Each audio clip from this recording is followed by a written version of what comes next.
thought the worst thing was death quietly approaching. But no. The worst was realizing that the person holding my hand in the chemo room was also the one secretly emptying everything I owned. While I was desperately clinging to each breath, he, the man I called my husband, was quietly signing off papers that would strip me of everything. And I had no idea. Until one April morning, when everything collapsed with a single phone call from the bank. My name is Rachel Moore, 42 years old, a financial consultant living in Portland, Oregon. I wasn't born into wealth, but I worked relentlessly for 20 years to build a solid career. My parents died in a car accident 3 years ago, leaving me a considerable inheritance. 3 houses, some stock holdings, and over $1 million in investment accounts. I thought I had it all. A job I loved, a devoted husband named Daniel, and a peaceful life in a warm wooden house tucked in the suburban forest. Daniel is 2 years older than me. He used to be a high school teacher before starting his own small construction company. We got married when I was 30, and in our 12 years of marriage, I never once doubted his loyalty. He was the one who always reminded me to take my medicine, who always showed up at the clinic on time for every appointment, who held my hand through every minor surgery or 4, until I received my biopsy results one Tuesday afternoon.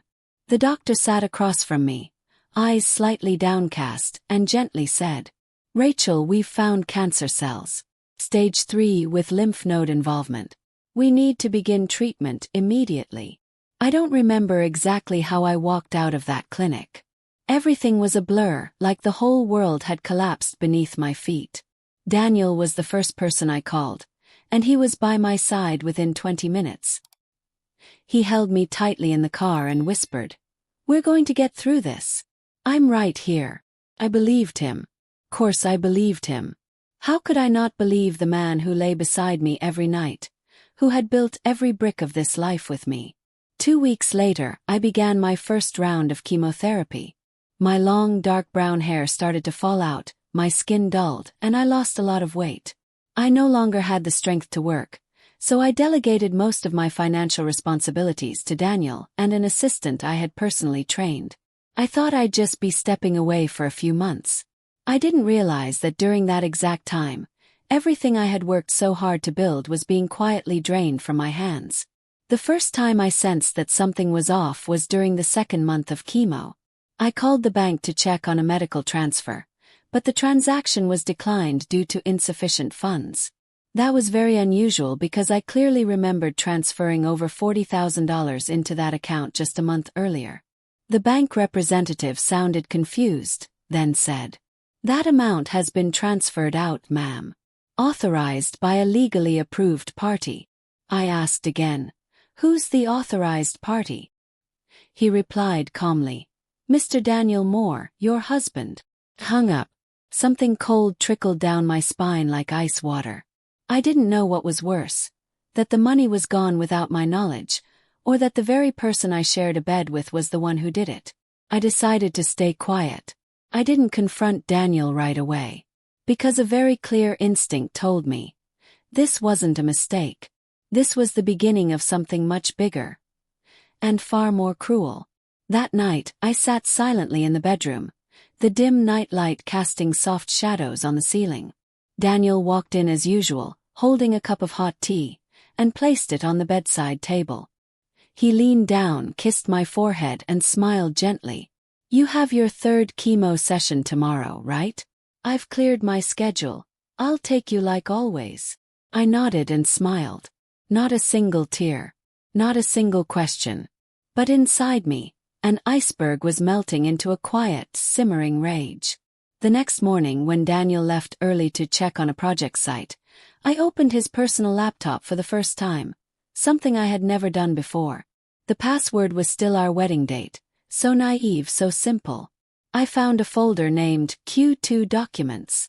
Inside were PDF files of bank statements, wire transfers, and a financial power of attorney document I had never signed. My heart was pounding. The document clearly stated, Rachel Moore authorizes full management rights over all personal assets, including inheritance, to Daniel Moore in the event of medical incapacity. Below that was a signature. identical to mine, but I knew I had never signed it.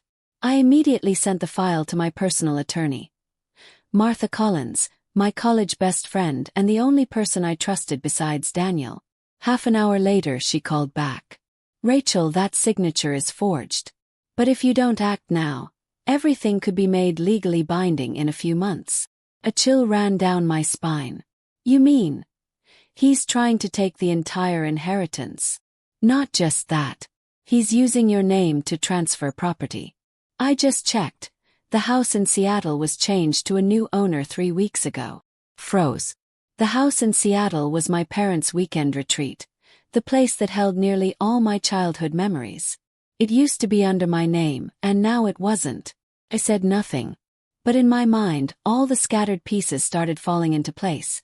The late nights Daniel claimed he was at project meetings, the strange calls he hung up on the moment I entered the room, the repeated phrases, "You just need to rest. I'll take care of everything." I began watching quietly. With Martha's help and a private investigator, I uncovered something I had never dared imagine. Daniel wasn't just draining my money. He was transferring hundreds of thousands of dollars into an account under another woman's name on a weekly basis. Her name was Vanessa Lynn, 35 years old, unmarried, living in a house in Lake Oswego. And according to property records, the house had been transferred from Rachel Moore to Vanessa Lynn exactly 10 days after my first chemo session. I didn't know who Vanessa was, but a part of me already knew. The following week, I told Daniel he didn't need to take me to chemo anymore. I said I was exhausted, that I needed peace and personal space. He agreed rather quickly, even seemed relieved. I used that time to hire legal counsel to audit my assets and freeze everything that was left. I re-signed all power of attorney documents, this time giving authority to Martha. I also established a private trust to safeguard what remained of my retirement fund. Then on a Friday morning I told Daniel I wanted to update my will. I spoke weakly just like always. "I don't want to risk leaving you to handle everything if something happens to me. I think I should get things in order." Daniel held my hand, eyes glistening. "You don't have to worry about a thing. I'll take care of it all. Just like I always have." I looked deep into his eyes and nodded. But for the first time in years, I saw something clearly hidden behind them. Maybe he had gotten used to me trusting him blindly. Maybe he had forgotten that I used to be a financial consultant, someone who didn't let a single detail slip by.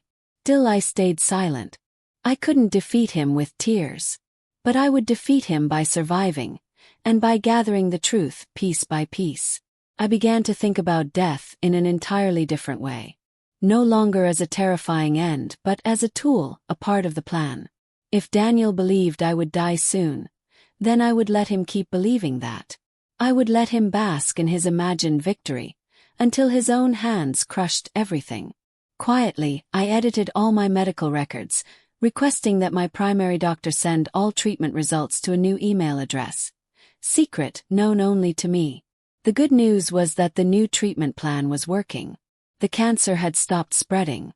My body was recovering slowly but steadily. I didn't dare hope too much, but I knew one thing for sure. I still had time. While Daniel was busy taking care of me and supporting Vanessa, I began to rebuild. Silently, step by step.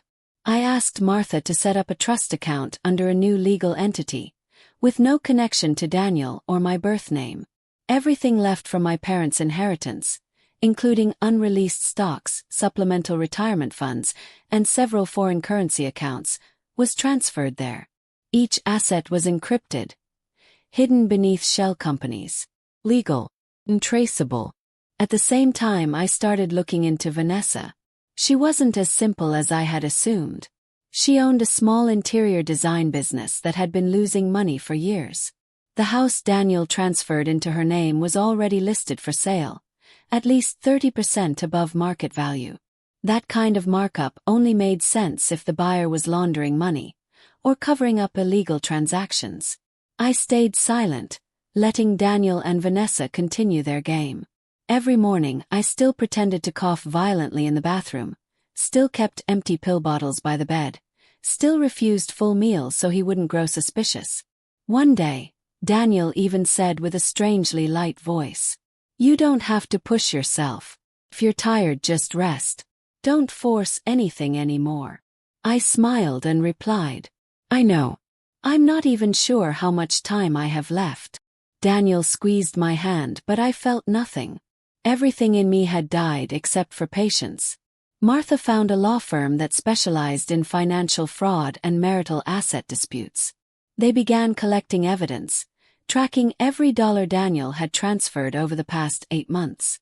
With help from a private investigator, we obtained photos of Daniel and Vanessa house hunting in Palm Springs, pictures of them signing fake mortgage documents under my name, and even an audio recording of Vanessa bragging to her best friend, "Once Rachel dies, everything will be ours." I listened to that recording alone, in the dark. I didn't cry. I wasn't angry. I just sat there in silence. I thought about my parents, about the years I'd foolishly believed in love. Then I turned on my computer and created a folder named Requiem. Inside, I stored all treatment data, asset statements, forged documents, recordings, fake contracts, every single thing Daniel thought I was too weak to care about.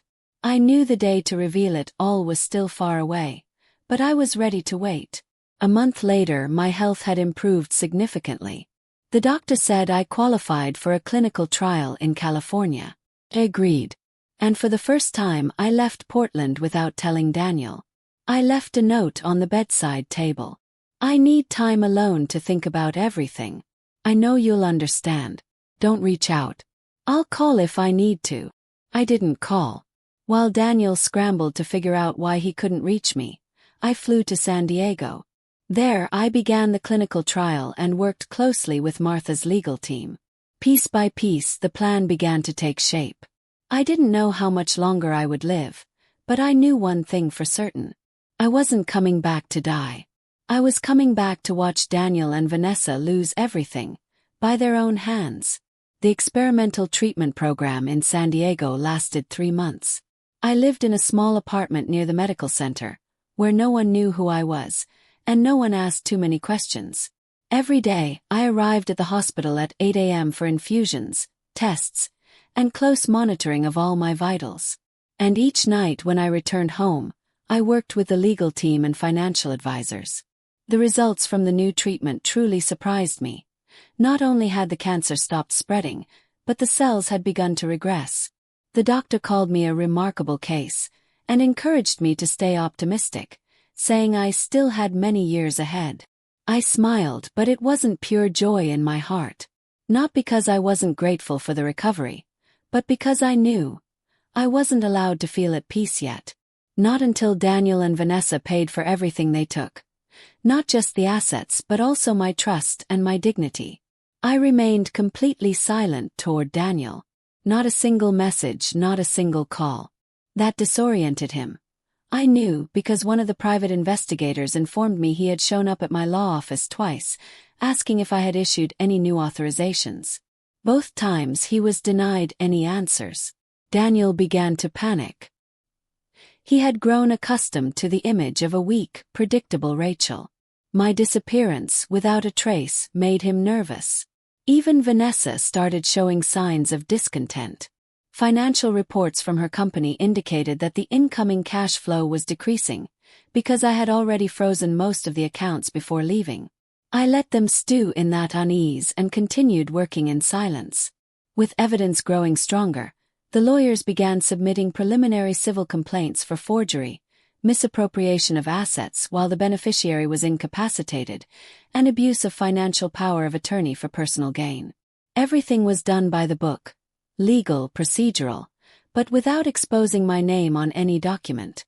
All they knew was that an anonymous plaintiff was holding Daniel more legally accountable. For weeks, I lived a double life. By day, a patient undergoing a miraculous recovery. By night, a woman planning to return every stab the betrayer had struck behind her back. I began light exercise, ate healthy meals, and gradually regained my figure. My hair started growing back, thin but strong. My complexion no longer looked pale. My face returned, but my soul did not. In the 3rd month, I returned to Portland. No one knew. Not Daniel, not Vanessa, not the neighbors. I rented a car and parked it a few blocks from the old house. Sitting inside, I looked through the window and saw Daniel standing in the yard, mowing the lawn.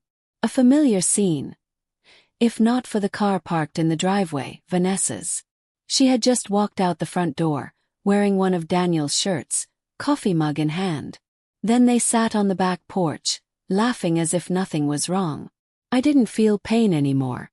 No tears. Just one thing left in me at that moment. The determination to make sure they never laughed like that again. That evening I met Martha at her law office. We went over all the files, the timeline, and confirmed the litigation schedule. The first hearing was set for 6 weeks out. I wouldn't appear right away. Everything would still proceed under the title Anonymous Plaintiff, until the right moment. But before the law could speak, I wanted to end the lie with my own hands. And I had figured out how. I wouldn't stay hidden forever. I would return, on the very day Daniel and Vanessa believed they had won. I would walk into the house they thought was theirs. And I would make everything they stole fall apart before their eyes, piece by piece. 43 weeks after I first sat in the oncology clinic, I stood in the fitting room of a small boutique in downtown Portland. The face in the mirror had changed. No longer pale, no longer with the hollow stare of someone waiting to die. Now I saw a woman with clear eyes, lips pressed into a cold line, wearing a black blazer dress that fit as if it had been made for this very moment. The clock read 10:48 a.m. In 72 minutes, Daniel Moore and Vanessa Lynn would arrive at the buyer's attorney's office to sign the sale contract for the Lake Oswego house, the same house Daniel once said was not worth keeping, but had secretly transferred to Vanessa and listed at twice its value. And I would be there. Martha and I had planned every step. The civil complaint had been filed. The forged signatures, the reports of laundered funds through Vanessa's accounts, the evidence of illegal transfers of assets in my name, all had been accepted by the court for the preliminary hearing. But I didn't want my return to be just a stamp on a court record. I wanted Daniel to see me walk in, no longer sick, no longer weak, no longer afraid. I wanted his smile to disappear the moment he realized that everything he thought he owned was only temporary. 11:52 a.m.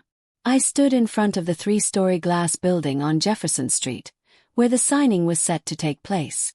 My heartbeat was slow, steady, strangely calm. I walked into the lobby and nodded at the receptionist. "I have an appointment. Rachel Moore." She looked at me, hesitated for a few seconds. That name had disappeared for nearly a year, then nodded and led me to the second floor. The conference room door opened. Daniel was standing at the table, flipping through the paperwork. Vanessa sat beside him, lips painted red, tapping her manicured nails on a glass of water. A lawyer from the buyer's side was reviewing the contract. When I walked in, the tapping stopped. Daniel turned around first. His eyes froze in that moment, as if his brain couldn't yet process what he was seeing. "Rachel," he choked out. You. I placed my purse gently on the table. "Hello, Daniel." "Hello, Ms. Lynn." Vanessa jumped to her feet. You can't be here." I tilted my head slightly, smiling. "Really? I believe I have the right. This is the signing of a property that, according to court records, still legally belongs to me, at least until the court reaches a final verdict." I placed a hard folder on the table. The buyer's attorney frowned. "Excuse me, this is..." At that moment, Martha stepped in and handed him her business card.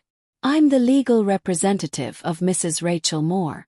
This is a notice of asset freeze relating to civil case number 4182, CV, or Oregon Civil Court."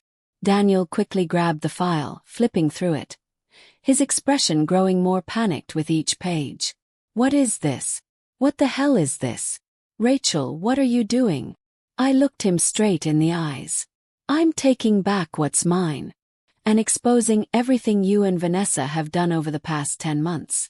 From forging my signature on financial power of attorney documents, to unauthorized withdrawals, to illegally transferring property without the rightful owner's consent." Vanessa snapped. "This is slander. She's making it all up." I didn't take my eyes off Daniel. You once asked me what I feared most when I found out I had cancer. I'll answer you now. I wasn't afraid of dying. I was afraid I'd go before I had the chance to watch you destroy everything you thought was a victory. The room fell into silence.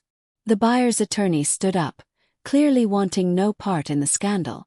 I'm afraid this transaction will need to be postponed until a final ruling from the court is made. I picked up my purse and turned to leave. No need for another word. No shouting. No tears. But before I reached the door I paused, turning back to look at Daniel one last time. Do you know what your biggest mistake was, Daniel? Thinking I'd be dead before I figured it all out. Then I walked away. My heels echoed steadily on the marble floor. I didn't look back. But I knew behind me his whole world was falling apart. 3 weeks after the unwanted reunion at the law office, Daniel and I met again, this time at the Multnomah County Civil Court. Gone was the polished hair and sharp suit he usually wore. Daniel entered the courtroom with a tense expression, wearing a wrinkled old suit and eyes that had lost all confidence. Beside him was Vanessa, her face heavily made up, but her eyes darted around constantly, as if she was waiting for someone to come and arrest her. I sat on the plaintiff's side, next to Martha and the legal team.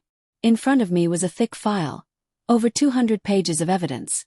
Bank statements, property transfer contracts, forged documents, photographs, audio recordings, and medical records proving I was temporarily mentally incapacitated at the time Daniel tricked me into signing over financial power of attorney.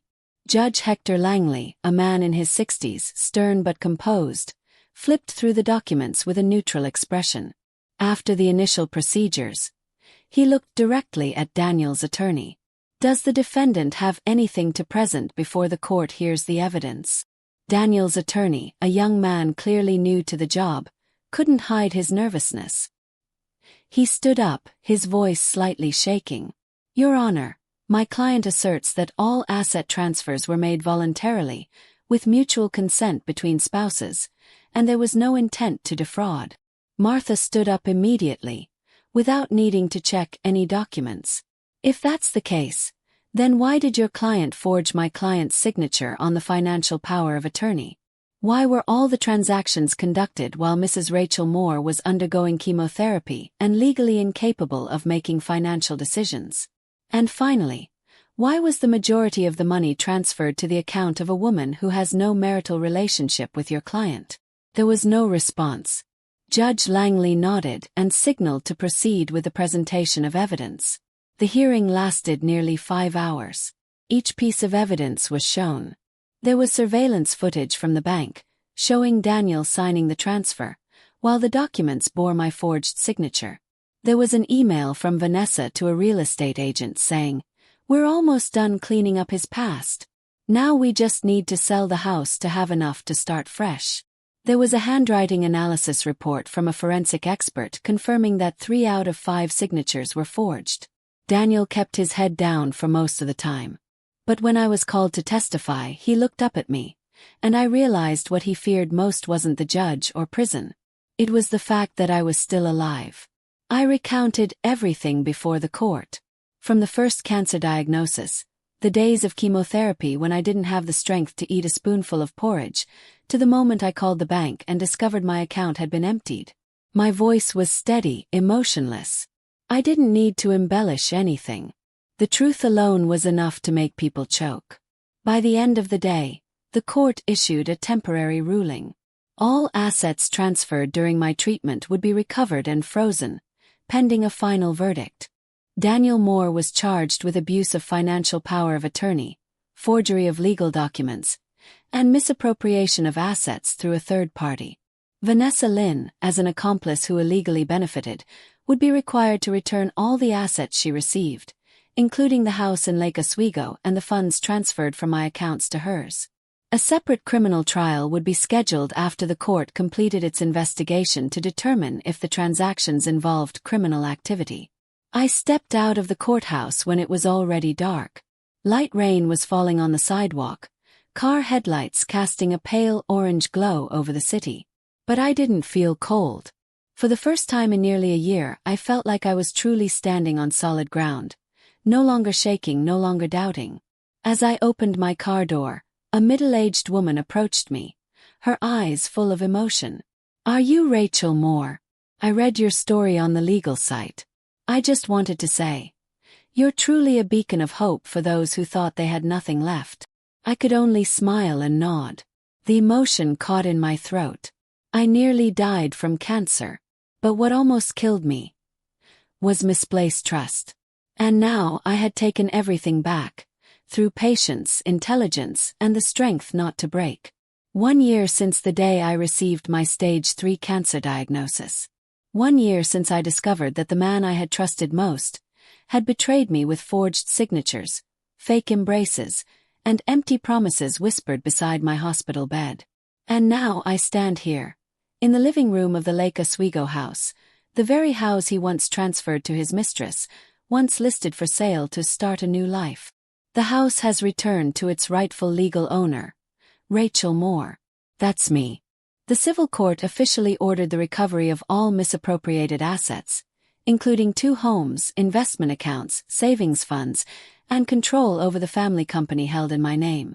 The court also sentenced Daniel to over 7 years of suspended prison time, along with 18 months of mandatory financial supervision and a complete ban from accessing any of my assets in any form. Vanessa's case was different. As she was not a legal spouse, she wasn't protected under marriage law. She was ordered to repay the full amount of the assets she had illegally benefited from and faced criminal charges if she failed to comply. Just weeks later, her interior design business declared bankruptcy. The house in her name was seized by the bank. Every trace of Vanessa Lynn's so-called glamorous life vanished from social media as if it had never existed. As for Daniel, he hasn't dared to look me in the eye once since the final hearing. When the judge announced the verdict, he only bowed his head, lips trembling, hands clenched tightly as if trying to hold back panic. Maybe he never imagined that the frail, skinny wife lying in a chemo bed back then would be the very one to bring him to justice. I wasn't happy. I wasn't vengeful. But I felt justice. Felt peace. I felt like I had finally removed another kind of tumor, not from my body but from my life. 1 month after the trial, I returned to my financial consulting office. My staff hugged me tightly. Colleagues cried when they saw me walk in, without a cane, without help. That same day, I signed a partnership agreement with a non-profit organization dedicated to supporting women who've suffered financial abuse in marriage. I know that feeling all too well.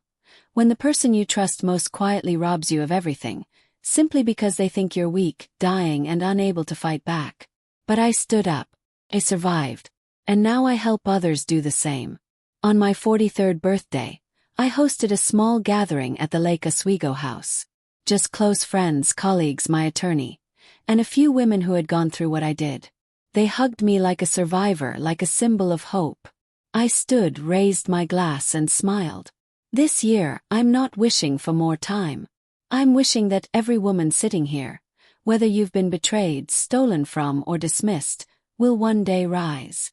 Not for revenge, but to reclaim ownership of your own life.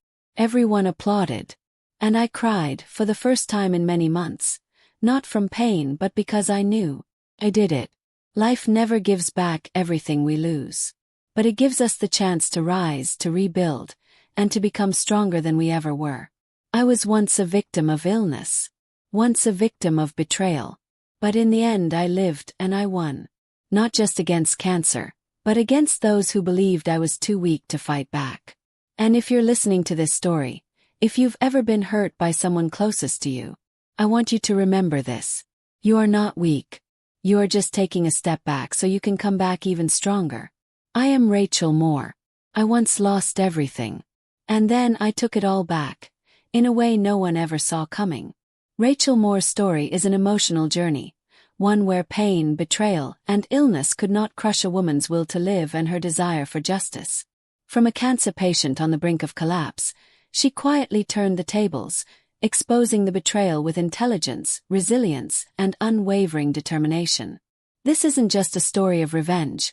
It's a powerful declaration that women can rise, reclaim control of their lives, and win, with strength and dignity. What do you think about this dramatic story? Share your thoughts in the comments below. And don't forget to follow the channel so you won't miss the next stories about life, family bonds, and the hidden truths behind closed doors.